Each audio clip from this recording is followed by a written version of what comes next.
సరే సార్ అంటే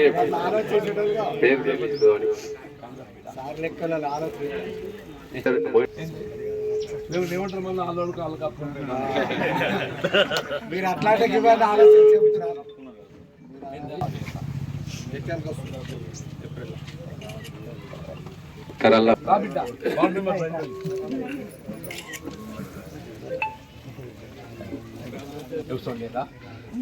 కొడిపల్లి మాధవి గారిని సన్మానించాల్సిందిగా కోరుతున్నాను.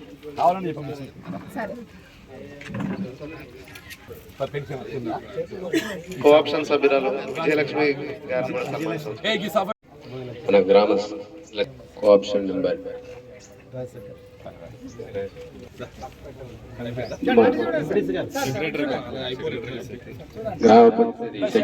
మన స్పెషల్ ఆఫీసర్ గారికి కూడా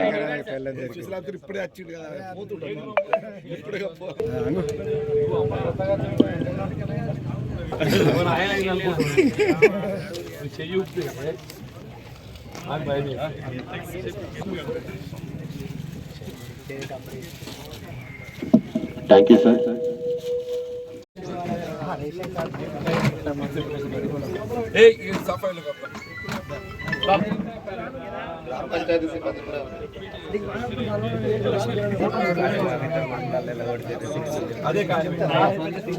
సన్మానించాలని కారణం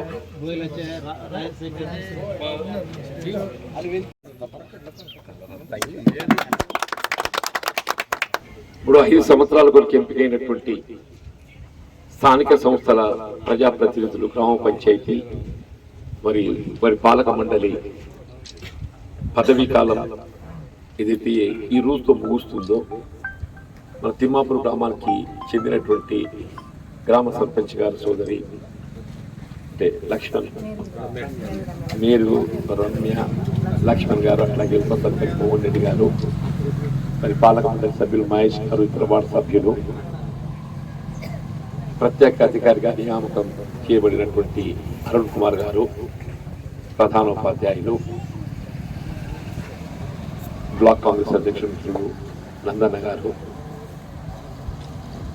సింగిల్ విండో ఉపాధ్యక్షులు సురేందర్ గారు, మాజీ గ్రామ సర్పంచ్ గారు అయినటువంటి మునిందర్ రెడ్డి గారు, ఇతర గ్రామ పెద్దలు, రైతు సోదరులు, యువమిత్రులు, ఈ 5 సంవత్సరాల కాలం ఏదైతుందో మన గ్రామ అభివృద్ధి కొరకు రాజకీయాలకు అతీతంగా పాటుపడినటువంటి గ్రామ సర్పంచ్ గారు, ఉప సర్పంచ్ గారు, మరియు పాలక మండలి సభ్యులను అభినందించే విధంగా కార్యక్రమాన్ని నిర్వహింపచేయడం నిజంగా ఇది ఒక సత్సంప్రదాయం. నేను కూడా మిత్రులందరూ కూడా హృదయపూర్వకంగా అభినందిస్తున్నాను. ఇవాళ గ్రామ పంచాయతీలకు ఎన్నికల నిర్వహణతో సరిపోదు, ఎన్నికల నిర్వహణతో పాటుగా కావాల్సిన నిధులు కూడా సమకూర్చబడాలి. ఆ నిధులు సమకూర్చబడ్డప్పుడు మాత్రమే వాళ్ళ గ్రామాభివృద్ధి కొరకు ఆశించినట్టుగా అభివృద్ధి చేయగలుగుతాం. ఆ నిధులు సమకూర్చబడలేనప్పుడు ఏదైతున్నదో మనం ఆశించిన పనులు చేయడం సాధ్యం కాదు. మిత్రుడు చాలా విషయాలు చెప్పారు, మా సీసీ రోడ్లు అని చెప్పని, నీటి సమస్య కానీ,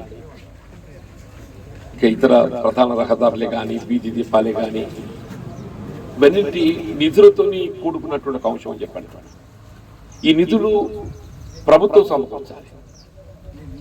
ఇవాళ గ్రామ పంచాయతీ సంబంధించి పారిశుధ్యం కొరకు ట్రాక్టర్ కొనుగోలు చేసుకుంటే బాగుంటుందని ప్రభుత్వం సూచన చేసింది. మంచి ఆలోచన, ట్రాక్టర్ ఉంటే బాగుంటుంది. నిధులు ప్రభుత్వం ఏదైతే సూచన చేసింది, నువ్వు ట్రాక్టర్ ఉంటే బాగుంటుందని చెప్పాలి. మరి ట్రాక్టర్ కొనుగోలు కానీ, దాని నిర్వహణ కానీ, దానికి కావాల్సిన నిధుల గురించి అయితే కార్యక్రమం ఉండాలి కదా. ప్రేమికి ట్రాక్టర్ కొనుగోలు చేయమని సూచించిన మొత్తం గ్రామ పంచాయతీలకు అన్నింటికి ఈ ట్రాక్టర్ కొనుగోలుతో దాదాపు ఒక 10 లక్షల రూపాయలకు ఆర్థిక భారం పడ్డది. ఆ ట్రాక్టరు, ట్రైలరు, ఈ వాటర్ ట్యాంకర్ ఉంటే వాటర్ ట్యాంకరు, ఈ మూడింటితో దాదాపు 10 లక్షల భారం పడ్డది. ఈ 10 లక్షల భారం ఎవరు భరించిండ్రు? గ్రామ పంచాయతీ భరించింది. పని మంచిదే, కానీ గ్రామ పంచాయతీ నిధులు అనేది ఒక 10 లక్షల రూపాయలు ఈ ట్రాక్టర్కు, ట్యాంకర్కు, ట్రైలర్కు, దానికి అంటే నేను అనుకుంటా సార్ మీ మొత్తం ముట్టినో ముట్టలేదో నాకు ఏమన్నా ఇన్స్టాల్మెంట్ ముట్టినా అదే చెప్పంటున్నాయి. ఇప్పుడు ఆఖరి సర్పంచ్ దిగిపోయిన నాటికి అది మొత్తం దాని ఖండం అయిపోతుంది, దగ్గర పడ్డది. మళ్ళీ కొత్త వయసు వచ్చే సర్పంచ్ మళ్ళీ కొత్త ట్రాక్టర్ కొనుక్కోవాలి. కార్యక్రమం మంచిది, నిధులు ప్రధానం. ఇలా వాస్తవంగా అన్నాడు 73, 74 రాజ్యాంగ సవరణ. ఇలా రాజకీయంగా ప్రభుత్వాలు మారుతుంటాయి. ఇలా ప్రభుత్వం అనేది కొనసాగింపు.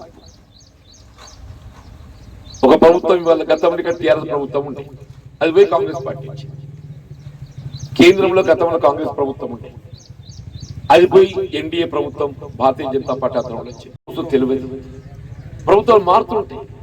కానీ ఏ ప్రభుత్వం అధికారం ఉన్నా కానీ ఈ గ్రామ పంచాయతీలకు కావాల్సిన నిధుల సమకూర్పు అనేది ప్రధానమని చెప్పంటున్నా. ఆ నిధులు సమకూర్చబడ్డప్పుడు మాత్రమే మనం ఆశించినటువంటి ఒక అభివృద్ధి కార్యక్రమం చేయగలుగుతాం.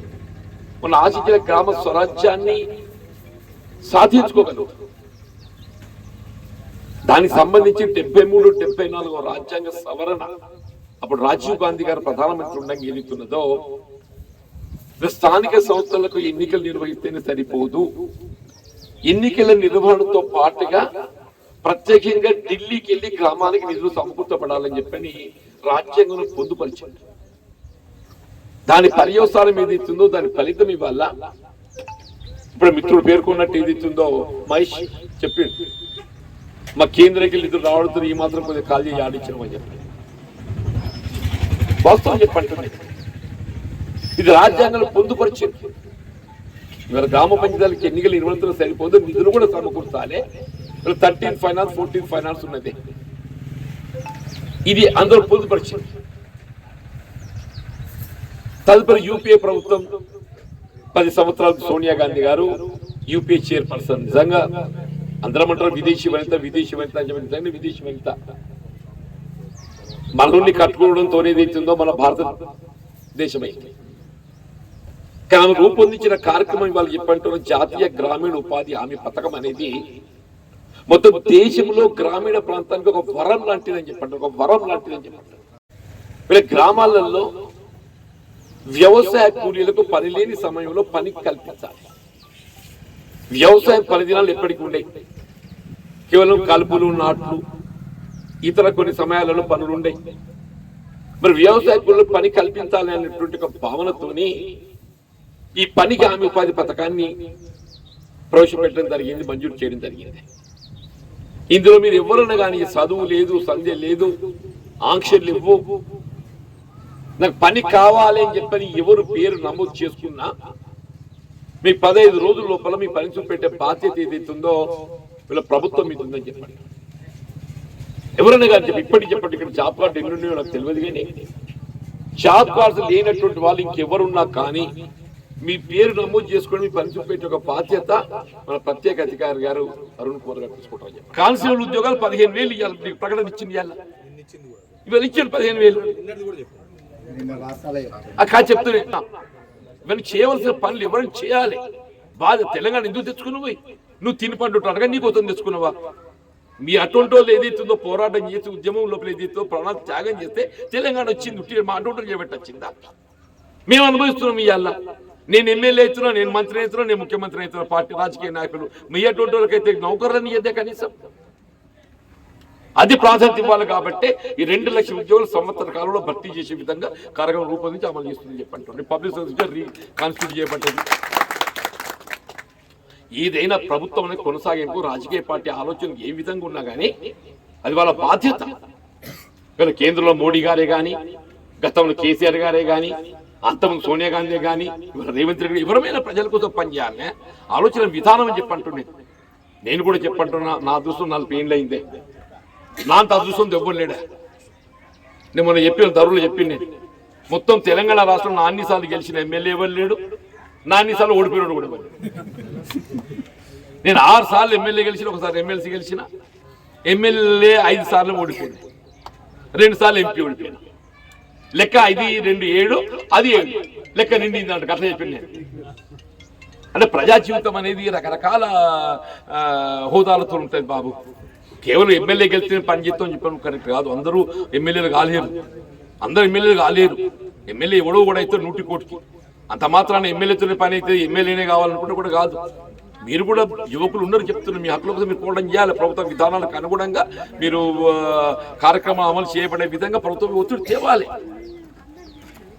ఇవాళ ఏదైతుందో MLA is not only source, is a source, but is not only source. స్వచ్ఛంద సంస్థలు ఉన్నాయి, వాళ్ళకి ఏ పదవి ఉండదు, సేవా దృక్పథంతో పనిచేస్తారు. కాబట్టి అందరం ఎవరైనా పనిచేయాల్సింది చేస్తాం తప్పకుండా. ఇలా నిజంగా అంటే ఇది లక్ష్మణ్, రమ్యను, మోహన్ రెడ్డిని, మహేష్ను అభిమానిద్దామని రాలేదు, అందరినీ కలుసుకునే అవకాశం వస్తుంది కాబట్టి ఇక్కడికి వచ్చి వాళ్ళ హైదరాబాద్ పోయటం అనేది ప్రత్యేకంగా రావడం జరిగింది. భవిష్యత్తు ఇక్కడ అవసరం లేదున్నా కానీ రాజకీయాలకు అతీతంగా మీరు దృష్టికి తీసుకుని తప్పకుండా పరిష్కారం చేయాలి.